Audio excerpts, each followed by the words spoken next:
ladies and gentlemen, friends, colleagues, and citizens of the world, thank you for being here. Let me begin with a simple but urgent truth. No one is prepared for what's happening right now. We are living through a moment of profound change, yet our leaders, our institutions, and even our societies are caught flat-footed. And I must tell you, the stakes could not be higher. We are witnessing a global transformation, one that touches every dimension of our lives: politics, economics, technology, environment, and above all, the fragile peace that sustains humanity. The reality we must face is that the global order as we have known it is unraveling before our very eyes. And the pace of this change is faster than most care to admit. For much of the post-World War II era, the world revolved around a single dominant power that not only shaped the architecture of international institutions, but also imposed a vision of political, economic, and even cultural leadership. That dominance was so entrenched that many came to believe it was permanent. Yet history has a way of humbling those who think they can freeze it in time. What we are seeing today is not the sudden collapse of a system, but the culmination of decades of underlying shifts in economic power, technological innovation, demographic realities, and the strategic ambitions of rising nations. The center of gravity is moving, and what once seemed immovable is no longer holding steady. Consider this: in the early 1990s, when the Cold War ended, the United States stood at the zenith of global influence. It possessed unmatched military power, dominated financial markets, and projected cultural influence across the planet. Commentators even declared the end of history, suggesting liberal democracy under U.S. leadership had triumphed once and for all. Yet only 30 years later, that confidence looks more like hubris. The rise of China as a technological and economic powerhouse, India's emergence as a global actor, Russia's assertive return to the geopolitical stage, and the growing voice of the global South are rewriting the rules of power. What once was a unipolar world has become a multipolar arena, and in such an environment, old assumptions simply cannot hold. Here's the hard truth. The institutions designed for yesterday's balance of power are no longer capable of managing today's realities. The United Nations Security Council reflects the world of 1945, not the world of 2025. The International Monetary Fund and World Bank are still disproportionately controlled by Western powers, even as Asia, Africa, and Latin America drive much of global economic growth. The result is a dangerous disconnect between global governance and global reality. This disconnect breeds frustration, resentment, and a growing refusal among rising nations to play by rules they had no part in creating. It is precisely this gap between who holds power on paper and who holds power in practice that makes today's world so unstable. The hook here is not just that power is shifting, but that the old guard refuses to acknowledge it. The United States and its allies still speak as if they remain the unquestioned arbiters of global order, yet their ability to enforce this vision has diminished. Wars of choice, financial crisis, and failed promises of globalization have weakened credibility, leaving a vacuum that others are eager to fill. At the same time, the new centers of power are not seeking to replicate the old model, but to redefine it altogether. China pushes forward with its Belt and Road Initiative, building infrastructure and alliances across continents. India asserts its autonomy, refusing to be locked into rigid blocks. Russia challenges Western dominance in security affairs. And nations across Africa, Latin America, and Southeast Asia demand recognition not as passive recipients of policies, but as architects of their own destinies. The unraveling of the global order is not merely a story of geopolitical rivalry, it is about the failure to adapt. Leaders in Washington, Brussels, and other Western capitals continue to talk of defending the rules-based order, but too few acknowledge that those rules were written in a different era. If the system does not adapt to represent the world as it is, rather than as it was, it will not be defended, it will be abandoned. Already, we see alliances forming outside the traditional Western framework. BRI-CS has expanded to include new members, signaling a desire for alternative platforms of cooperation. Regional organizations, once sidelined, are stepping into roles the global institutions have failed to fulfill. And bilateral ties between Beijing and Moscow, between New Delhi and capitals across Africa, between Latin America and Asia, are reshaping the connective tissue of world politics. The question we must ask is not whether the old order can be preserved, but whether a new one can be built before the current system collapses entirely. That is the true danger when power shifts faster than institutions can adapt, instability follows. History has shown this time and again, from the fall of empires to the outbreak of world wars. We are at another such turning point, one where denial is the most dangerous choice of all. To claim that the system is intact when in reality it is breaking is to walk blindly toward crisis. To admit the truth, however uncomfortable, is the first step toward crafting a more balanced, inclusive, and sustainable global framework. The unraveling global order is the greatest story of our time, one that will define the lives of billions.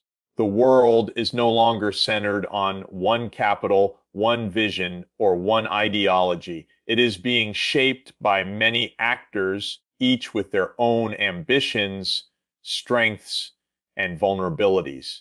To pretend otherwise is to misread the present and risk the future.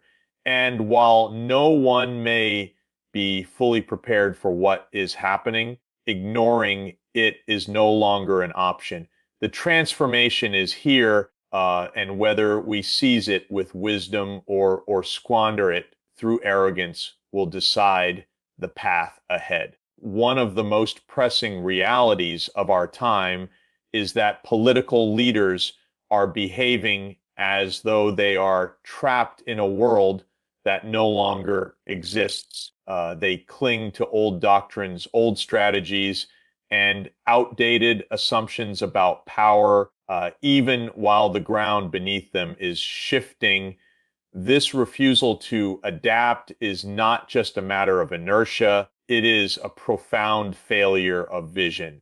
Leaders continue to talk about defending the so-called rules-based international order, but those rules were written in an era of unchallenged dominance, and the world has moved far beyond that point. The tragedy is that while the realities of a multipolar world are already shaping events, policymakers are still rehearsing yesterday's lines as if the script has not changed. The result is a growing gap between rhetoric and reality, and in that gap lies instability, mistrust, and the risk of escalating conflict.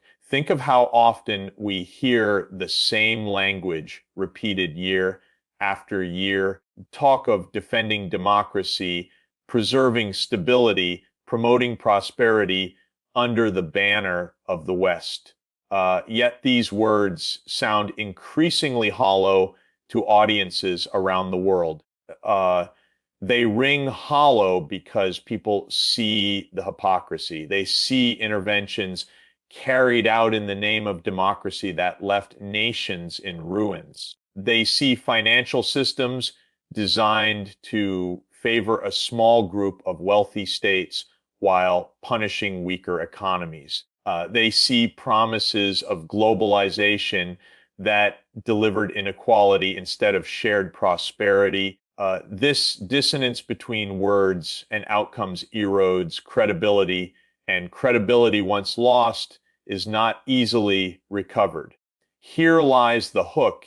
It is not that the world is turning against the West. It is that the West has failed to adjust to a reality it can no longer control. In Washington, in London, and in Brussels, strategies are still rooted in the Cold War mentality of containment and dominance. Nations are classified as allies or adversaries, friends or foes, based on outdated binaries that ignore the complexities of today's interconnected world. China is treated as a threat to be contained, Russia as an enemy to be weakened, and the global South as a bloc to be managed rather than engaged as equal partners.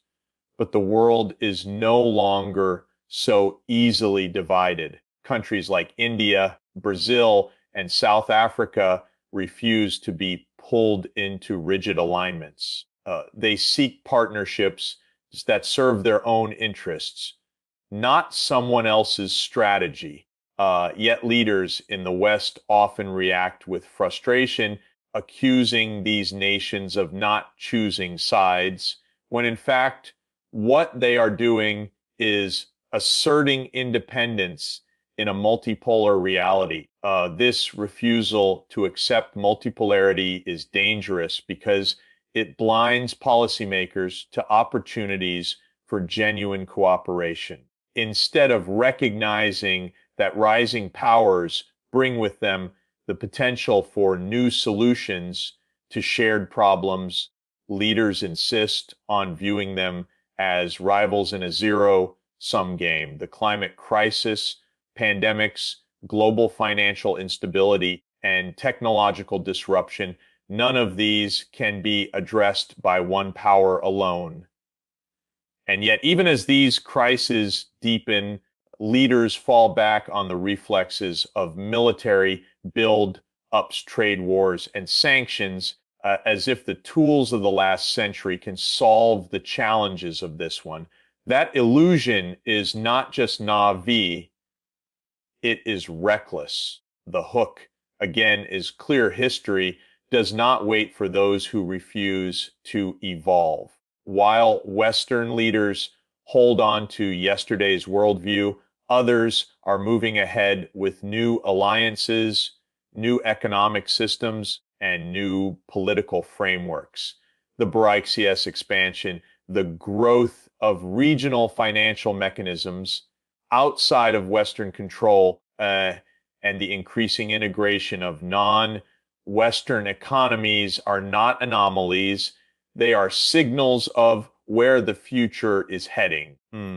But rather than adapting to this shift, many leaders dismiss it, insisting the old order is still intact. Denial has become a strategy, and denial is the most dangerous strategy of all. What makes this even more alarming is that the public is not blind to these failures. Citizens across the globe see leaders locked in power struggles while basic problems remain unresolved. They see elites arguing about spheres of influence while inequality grows, climate disasters intensify, and trust in institutions collapses. The disconnect between the priorities of leaders and the needs of people is widening, and that disconnection is breeding unrest. When leaders refuse to face reality, it is ordinary people who pay the price in lost jobs, in unstable currencies, in rising cost of living, and sometimes in lives lost to wars that never should have been fought. At this moment, what the world needs most is leadership that recognizes the world as it is, not as it once was. Leadership that has the humility to accept that no single nation can dictate the future alone, and the courage to build genuine cooperation with others. But too often, what we see instead is leadership stuck in the past, repeating the same narratives, deploying the same strategies, and expecting different results. It is not simply a failure of policy, it is a failure of imagination. And when imagination fails, crises only deepen. No one is prepared for what is happening, least of all those who continue to believe that yesterday's playbook will work tomorrow. The longer leaders cling to a world that has already passed, the more dangerous the future becomes. The world has entered a new chapter, but its leaders are still reading from the last one. The page has turned. The question is, Ulf, will they? We are living in an age where shocks arrive with increasing frequency and intensity, yet the very governments and institutions meant to safeguard society are woefully unprepared.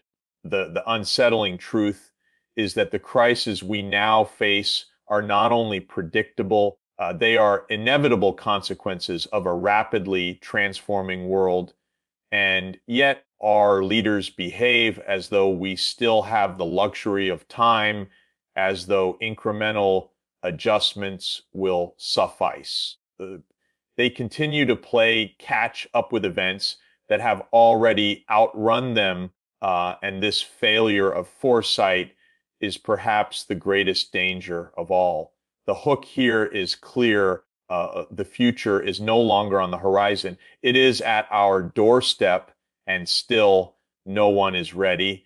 Take climate change, the most urgent example. Scientists have warned for decades of the cascading effects of rising temperatures, extreme weather events, and environmental degradation. And now, year after year, the warnings are no longer predictions, but lived realities.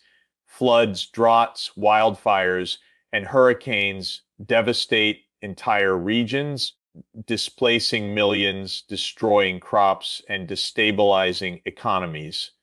Yet, despite this mounting evidence, many governments act as if these crises are temporary disruptions rather than the new normal. Investments in resilience are postponed, international agreements watered down, and meaningful reforms blocked by short-term politics. The world has been given countless alarms, but it is still sleeping through the fire. Technology, too, is advancing faster than our ability to govern it responsibly. Artificial intelligence is transforming industries, reshaping the labor market, and even redefining warfare. Biotechnology carries both the promise of medical breakthroughs and the peril of misuse. Digital infrastructure underpins everything from banking to security, and yet it is vulnerable to cyber attacks that could cripple entire nations. Here is the hook. These are not hypothetical risks. They are unfolding in real time, but regulation, ethics, and oversight are decades behind. the gap between technological possibility and institutional readiness grows wider each day, and into that gap flows uncertainty and potential chaos. Financial systems are no better prepared. The global economy remains deeply interconnected, yet fragile. Supply chain disruptions during the pandemic revealed just how quickly shocks can cascade across continents. Inflationary pressures, debt crises in developing countries, and the persistent volatility of energy markets all highlight the precariousness of the system. Yet leaders continue to treat these issues as isolated rather than systemic, applying bandages to wounds that require surgery. Central banks and policymakers rely on outdated tools, while ordinary citizens feel the brunt through lost jobs, higher costs, and dwindling security. This mismatch between reality and response is a ticking time bomb. Geopolitical shocks compound the danger. Military confrontations and rivalries are re-emerging in regions that had long been considered stable. Tensions in Eastern Europe, the South China Sea, and the Middle East remind us that conflict remains a constant risk in a multipolar world. But here again, diplomacy lags behind escalation. Dialogue is often replaced by threats, sanctions, and militarization, as if force can provide stability in an age where complexity demands cooperation. The world is preparing for wars it should not fight, while leaving itself unprepared for crises it must confront together. What makes this unpreparedness so troubling is not only the scale of the threats, but their interconnectedness. A climate disaster triggers migration, which strains borders, which fuels political extremism. A financial shock undermines trust, which destabilizes governments, which sparks conflict. A cyber attack on infrastructure could paralyze health systems in the middle of a pandemic. These crises do not happen in isolation. They collide and amplify one another, yet leaders persist in treating them as separate files on a desk rather than parts of a single fragile system. This fragmented approach is not governance, it is denial.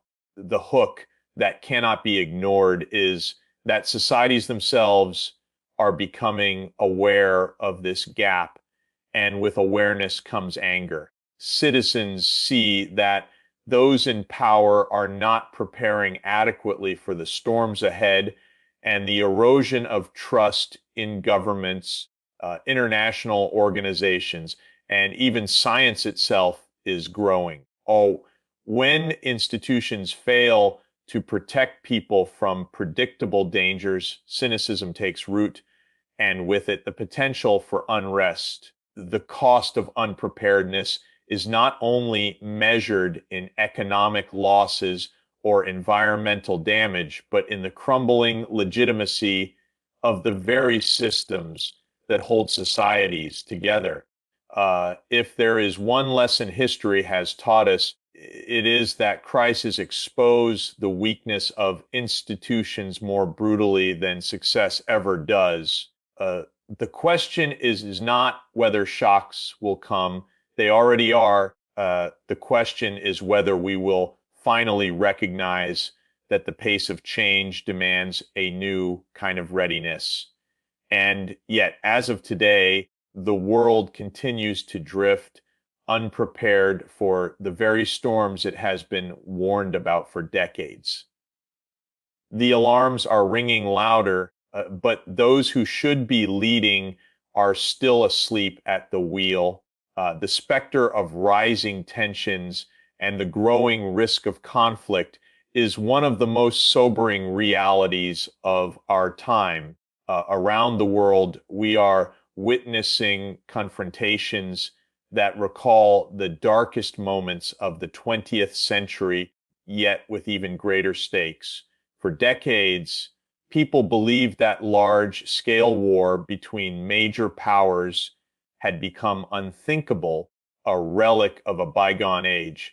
But history has returned with a vengeance. And once again, nations are maneuvering themselves toward confrontation rather than cooperation. The problem is not only the disputes themselves, but the failure of diplomacy, the erosion of trust, and the dangerous illusion that military force can substitute for political wisdom. The hook is undeniable. The world is stumbling toward crisis it cannot afford, and the path we are on is perilously close to disaster. In Europe, the conflict in Ukraine has become a symbol of how fragile peace really is. What began as a regional dispute has evolved into a confrontation between great powers, drawing in NATO, Russia, and beyond. Billions of dollars in weapons flow into the battlefield, but peace talks remain scarce and half-hearted. Leaders insist they are defending principles, but the result is a protracted war with mounting casualties, devastated infrastructure, and a continent trapped in uncertainty. It is a chilling reminder that once violence escalates, it takes on a logic of its own, consuming resources, attention, and human lives. Yet what is missing is the courage to recognize that wars end not through escalation, but through negotiation. And every day that this is ignored, the risk grows that the conflict will expand beyond control. The South China Sea and the Taiwan Strait represent another flashpoint where rhetoric and militarization have overtaken dialogue. Here lies the hook the world's two largest economies. The United States and China are edging closer to confrontation, not because they must, but because they cannot imagine a framework of coexistence.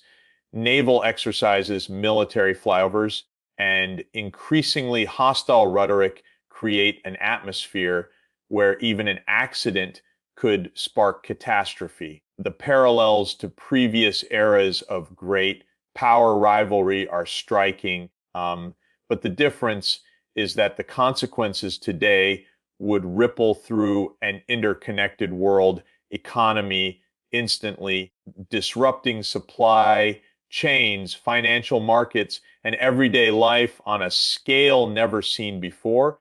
Yet instead of working tirelessly to diffuse tensions, policymakers continue to indulge in brinkmanship, convinced that shows of strength will guarantee stability. In reality, such shows only deepen mistrust. The Middle East, long a crucible of geopolitical rivalry, remains volatile as well. Regional powers jockey for influence. Outside actors intervene, and conflicts simmer just below the surface.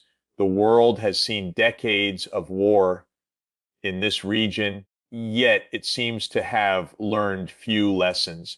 The persistence of proxy wars, the entrenchment of sectarian divides, and the absence of comprehensive diplomacy mean that instability continues to fester. Each new crisis fuels migration, radicalization, and despair, and yet the same failed approaches, military intervention, short-term alliances, transactional deals, are repeated as though they will somehow succeed this time. Here, two, the absence of a serious commitment to dialogue perpetuates the cycle. What makes the present moment especially dangerous is that these conflicts are unfolding simultaneously, with each reinforcing the other. Rivalries in one region embolden hardliners in another, creating a global atmosphere where confrontation feels inevitable. Add to this the proliferation of advanced weapons, nuclear arsenals being modernized, cyber weapons capable of disabling entire societies, artificial intelligence integrated into military systems, and the risks multiply exponentially. A mistake, a miscalculation, or even a technical malfunction could set off a chain reaction that no one can stop. We live in a world where the margin for error has grown thinner, but the recklessness of decisions has only increased. The deeper issue is the collapse of diplomacy. The art of negotiation, compromise, and patient dialogue has been sidelined by the politics of posturing. Leaders now view talking with adversaries as weakness rather than necessity. But history tells us the opposite. Diplomacy is not weakness. It is the only alternative to ruin. When the Cuban Missile Crisis threatened to bring the world to the brink of nuclear war, it was not weapons but words that prevented catastrophe. Today, however, the mechanisms for dialogue are neglected, the trust needed to sustain them is absent, and the forums designed to resolve disputes are paralyzed. International institutions are unable to function as intended, leaving nations to resort to unilateral actions that escalate rather than resolve. The hook, perhaps the most unsettling one, is that public opinion is being conditioned to accept war as normal. In many societies, media narratives fuel the idea that confrontation is unavoidable, that rivals are enemies, and that military spending is the only path to safety. This mindset dulls resistance to war, making escalation more politically feasible. Yet, what is truly inevitable is the destruction and suffering that follows conflict. To normalize the drumbeat of war is to forget the lessons of the 20th century, the millions lost in two world wars, the devastation of cities, the collapse of civilizations. To walk this path again with even more destructive weapons at our disposal is to risk a calamity beyond imagination. The world stands at a crossroads. Either we rediscover the discipline of diplomacy and the humility of coexistence, or we will allow ourselves to be swept into conflicts that no one can control and everyone will regret. The rising tensions are not abstract. They are real, visible, and escalating, but they are not destiny. What makes them dangerous is not that they exist, but that leaders refuse to confront them with the seriousness and responsibility they demand. The tragedy is that the warnings are already here, the lessons of history already written, and yet the choices being made echo the very mistakes that once plunged humanity into catastrophe. Across continents, there is a growing disillusionment among citizens who feel abandoned by the very institutions and leaders who promised stability, prosperity, and fairness. From Washington to Berlin, from Lagos to Sao Paulo, the same refrain can be heard. The system is not working for ordinary people. This is not a localized sentiment.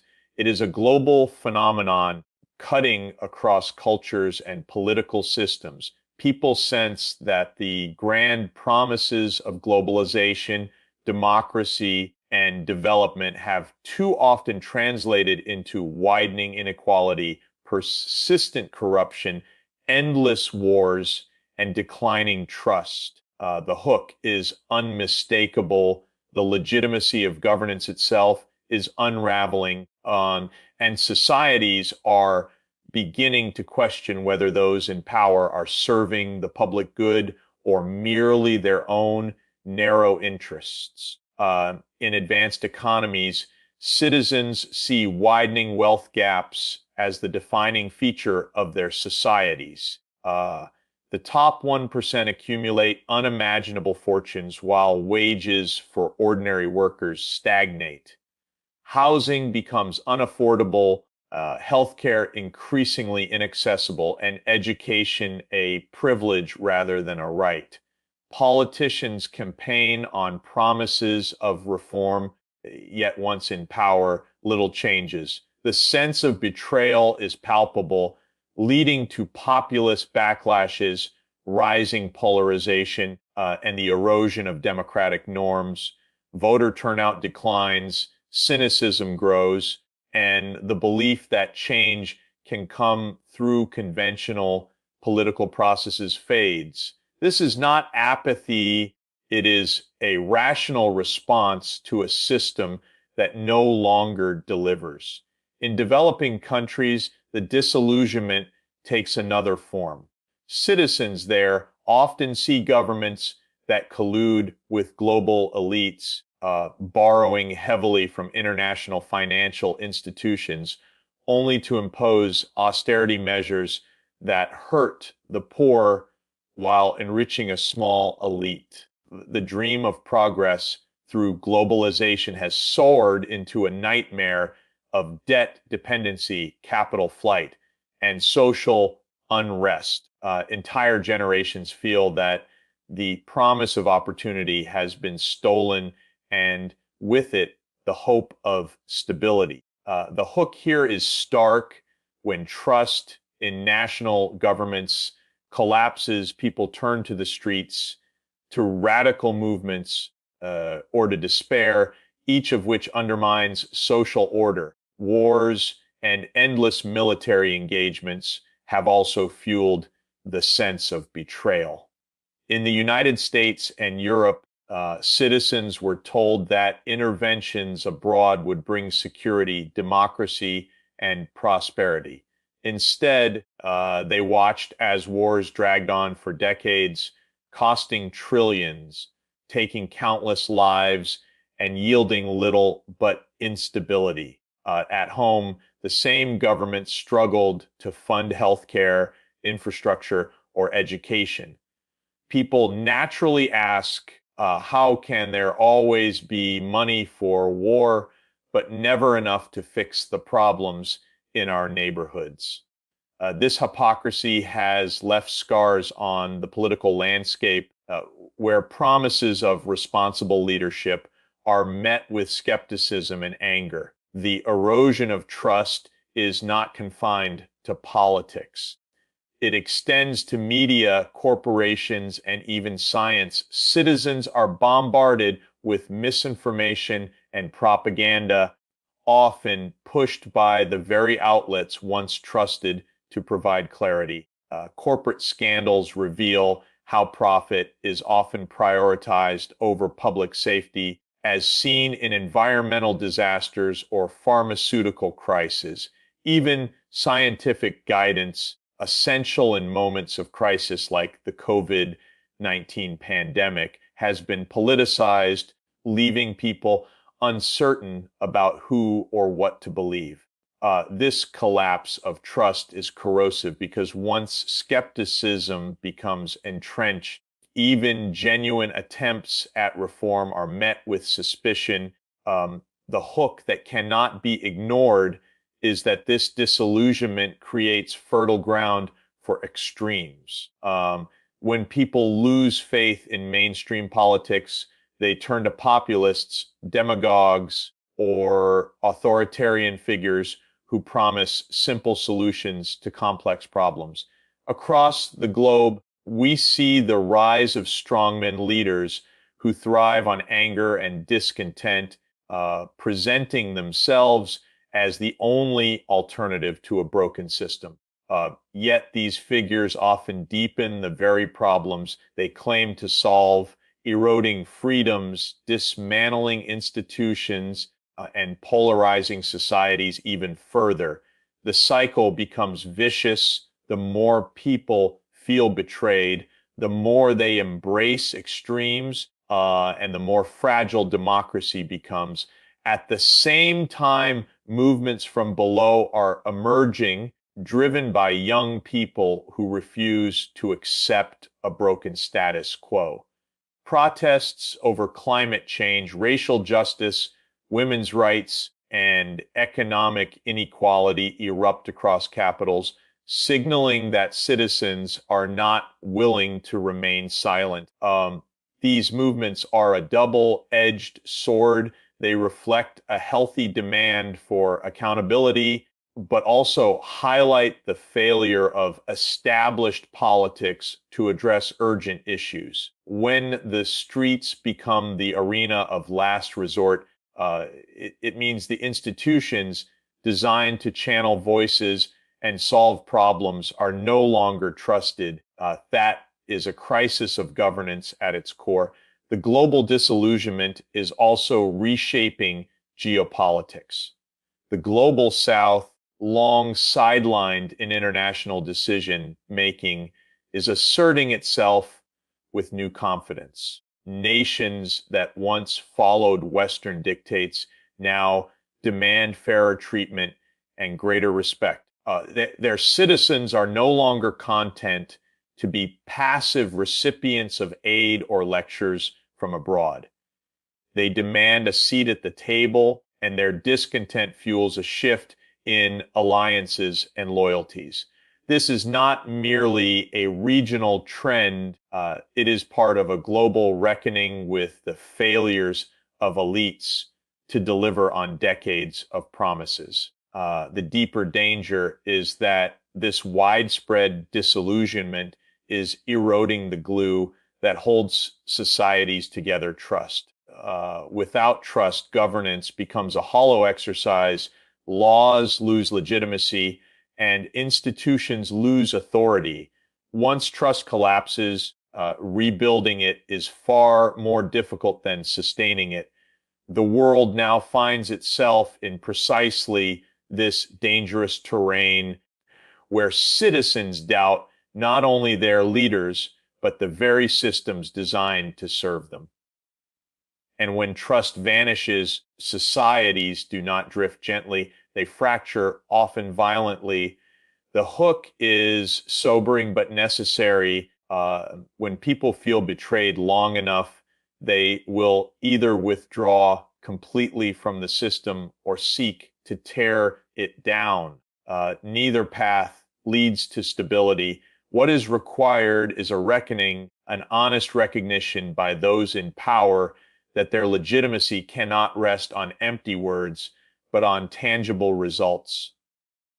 Until then, disillusionment will continue to grow, reshaping politics, destabilizing nations, and challenging the very idea of governance itself. Survival in this new era will not depend on holding tighter to the illusions of the past, but on preparing wisely for the realities of the present. Preparation is not a luxury. It is the dividing line between societies that endure and those that collapse. Yet preparation requires something that has become scarce among global leaders: humility, foresight, and the willingness to change course. The hook that should shake us is this: our world is moving into a multipolar order, whether we are ready or not, and the refusal to adapt will only magnify the crises that already threaten our future. Preparation begins with diplomacy, because no nation can navigate today's challenges alone. Yet too often, diplomacy has been treated as an afterthought, overshadowed by militarism and economic coercion. True preparation means returning to the discipline of dialogue, building mechanisms to diffuse conflicts before they spiral out of control. It means acknowledging that adversaries do not vanish because we declare them illegitimate. and that coexistence is not weakness, but necessity in a world armed with nuclear weapons, cyber capabilities, and artificial intelligence-driven warfare. The margin for error is perilously thin. To believe that force can substitute for negotiation is not just outdated, it is suicidal. Preparation also demands fairness. For decades, globalization has been sold as a rising tide that would lift all boats, but in reality, it lifted a few yachts while leaving millions stranded. Inequality within and between nations has become the defining feature of our age. If the global system continues to favor the powerful while exploiting the vulnerable, instability will only deepen. Fairness requires reforming international institutions so that they reflect the realities of today, not the power balances of 1945. It requires ensuring that nations of the global South are not perpetual spectators, but equal participants in shaping solutions. The hook here is urgent. If the system does not bend toward fairness, it will eventually break under the weight of resentment and defiance. Sustainability must also be at the core of preparation. Our economies still run on extractive models that devour resources, poison the planet, and mortgage the future. Climate change is not a distant threat, but a present reality reshaping weather, agriculture, and livelihoods. To continue on the current trajectory is to guarantee a world of climate refugees, food insecurity, and social collapse. Preparation means accelerating the transition to clean energy, protecting ecosystems, and investing in technologies that respect planetary boundaries. The choice is stark, adapt sustainably now, or face catastrophic adjustments later.